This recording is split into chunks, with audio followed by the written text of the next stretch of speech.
Hello, welcome back to HardReset.Info channel. In front of me I have Samsung Galaxy A07. In this video I want to show you how to remove bloatware and pre-installed applications on this device. On your phone, let's open settings and you want to find here section apps.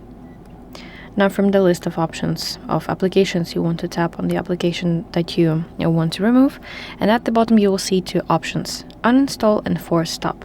So if you tap uninstall option, it will delete the application's program files, settings, and all associated data with this application from your device storage. But if this option, for example, grayed out and not active, you can tap force stop, which immediately stops all the application's activities, including some background tasks. So this application will stay on your phone, but it will not run until you manually open this application once again.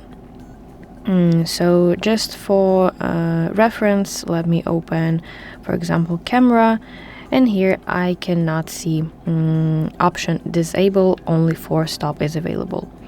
So that's basically it. Thank you for watching. If you find this video helpful, please like it and subscribe to our channel to see more content like this.